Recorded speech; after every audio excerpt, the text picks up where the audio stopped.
Magandang hapon, Malacanang Press Corps, and welcome sa ating press briefing ngayong araw, October the 10th. President Ferdinand R. Marcos Jr. has ordered agencies to closely coordinate with the Philippine Embassy in Tel Aviv and the Migrant Workers Office in Israel to secure all Filipinos affected by the conflict between Israeli forces and the Palestinian militant group Hamas.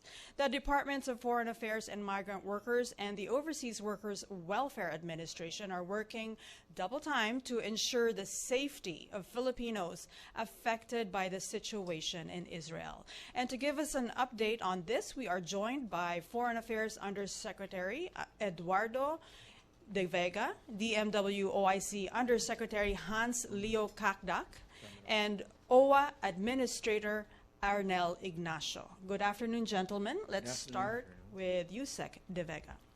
Good afternoon, everyone. As mentioned, the President has given instructions to our agencies. It is a whole-of-government approach, and it does not involve only the DFA and the DMW, including DMW OWA, but we are meeting with other government agencies, such as the DND, DSWD, DOLE, TESDA, and other offices, as we work together to ensure the safety and protection of our kababayans in Israel and Gaza.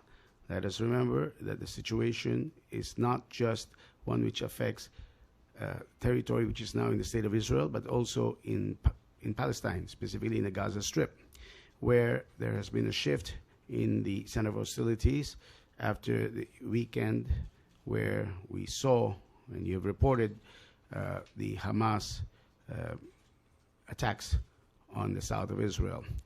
But we are here to assure you that the government is on top of the situation. We're doing everything we can, and we will update you, or we will brief you now on the steps we're undertaking.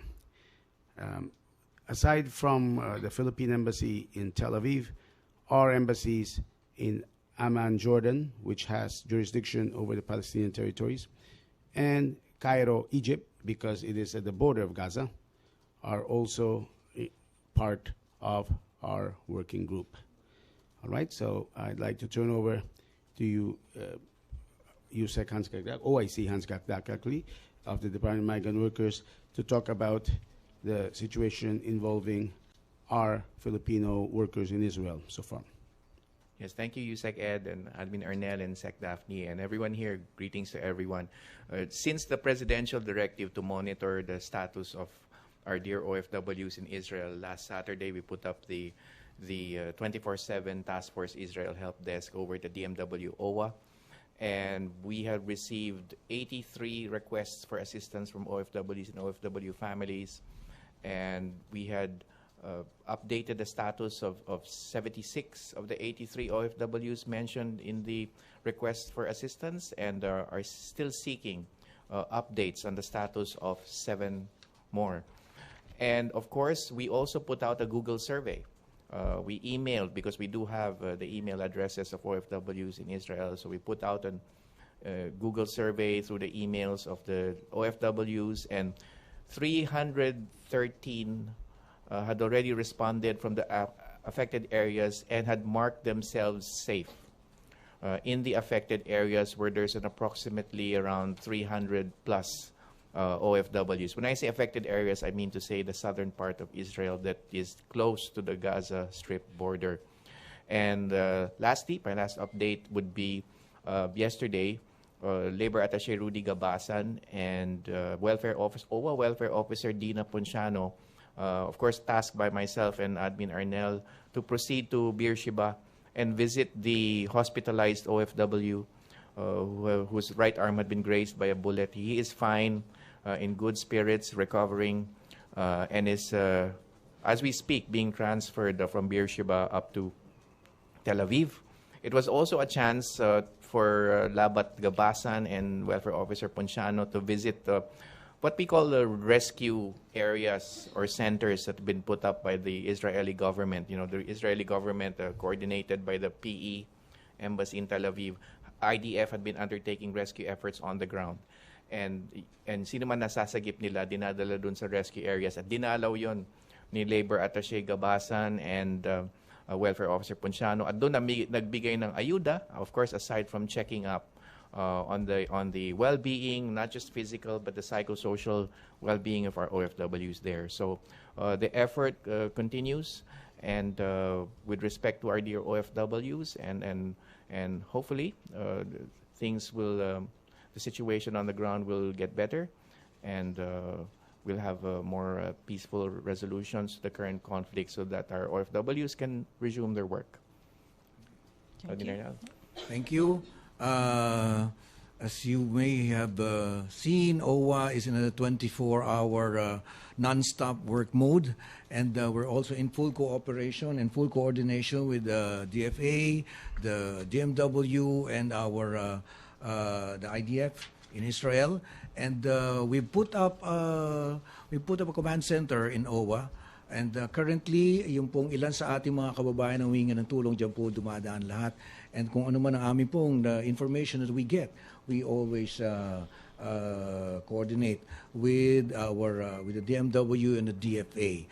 Currently, yung isa po nga sa OFWs na asawa ni Gelianor Liano Pacheco is with us para po naman mabigyan natin ng psychosocial intervention, kasi siya po yung misis nung ating pong hinahanap na isang OFW in Israel. So we can assure you that with the experience that we've had, hindi naman po ito isang bagong bagay sa OWA. We have been together to address crisis like this in Egypt, Russia. We would lahat naman po ito na naranasan na natin, and with this experience we assure you that for any situation, OWA, the DMW, and the DFA will be working hand in hand together para po mabigyan ng mga pangangailangan ang ating pong mga OFWs in Israel. Okay. Thank you. Let's open the floor now to questions. Let's start with Maricel Halili, TV5. Magandang hapon po. May we have an update about po dun sa repatriation of our Filipinos residing in Israel? Gano'n na po karami sa kanila yung nagsabi na gusto na nilang magpa-repatriate, and ready na po ba tayo for repatriate? Magandang hapon. Una, kailangan natin maalala, tulad ng sinabi namin, yung affected areas talaga kung saan pumasok yung Hamas ng weekend are in the south of Israel. There are roughly 30,500 Filipinos in Israel. The majority of those, the vast majority, 95%, according to our embassy, are not situated in the southern areas near Gaza. No? There are some cities of Israel in the area, such as Sderot, Ashdod, and others, Beersheba, where we have a total of around 300 Filipinos. And the embassy has been in touch with them to make sure that they're all right. Karamihan natin mga kababayan are in Tel Aviv, Jerusalem, or Haifa, further up north. Wala pang nagsasabi na gusto nilang ma-repatriate. This situation between the Hamas and the Israeli authorities is sadly a cyclical thing, which our kababayans are well aware of. They are very resilient, just like the people they're living with in Israel, and they do not ask for repatriation whenever there is a conflict, because by past experience, what happens is that, well, after a few days, hopefully this will be the case as well, tulad ng sinabi ng ating dalawang gentlemen dito, no? After a few days, there's a session of hostilities.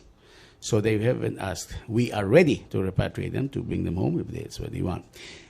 The situation is different in Gaza, in Palestine, where you have about 137 Filipinos. They're not OFWs.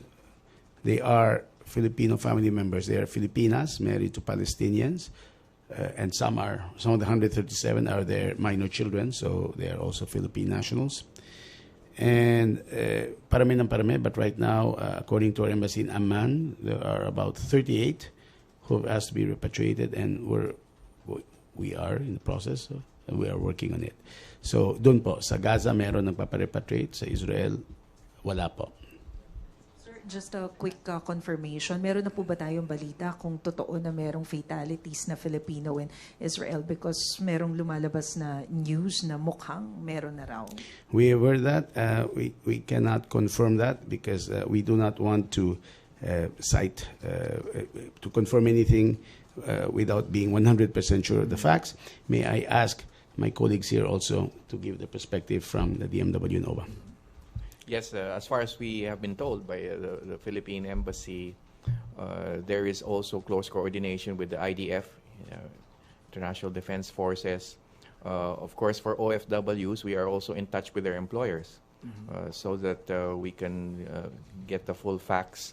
And thus far, agree with you, Sec Ed, there has been no confirmation of the reported fatality, although the matter has been forwarded to the Israeli side, to Israeli government. But we wish to emphasize also that the President himself has already stated on behalf of the Filipino nation that we condemn these acts of violence, especially against civilians. Okay. Nestor Corrales, Philippine Daily Inquirer. Just a follow-up, so may we know how many Filipinos are currently unaccounted for in Israel and how many are held hostage, if any? On that being held hostage, we have no absolute confirmation that there is a single Filipino being held hostage. But yes, it is true that there are about 7 Filipinos who, well, shall we say, whose whereabouts we are uncertain of, no? I'd like to ask my colleagues to share some details. Yes, we're hoping that the number of OFWs whose updates or status we are still trying to get ourselves updated with will continue to go down. It was around 15 or 16 last weekend. So we have slowly accounted for the status of our respective OFWs. Of course, in total it was 83, but slowly we are updating their status and have accounted for most of them. So hopefully the trend continues and we'll have a complete accounted roster of OFWs in Israel. Yung isa po doon, tulad ng banggit na ni Administrator Arnel, well, nakita raw niyo yung asawa niya sa video, yun isa yun sa mga missing Filipinos, pero please yung Yes, tungkol so sa missing. the wife of Galino Leaño Pacheco ay nakita daw niya yung kanyang mister, pero sa video, pero as I've said, we would like to be 100% sure. So what we did is to kinuha po natin yung kanyang wife and currently nandito siya sa OWA ngayon para naman mas mabigyan siya na mas makalma natin kasama yung anak niya. And karagdagan lang, we would like to let you know that most of the reports that you get, we also get them. But we are very, very careful as to what we will tell the media. Kasi katulad po ng mga nauna ng mga reports, upon verification, hindi naman po totoo. And we'd like to appeal to our kababayans. Each time that you make transmissions from where you are, it can jeopardize your situation.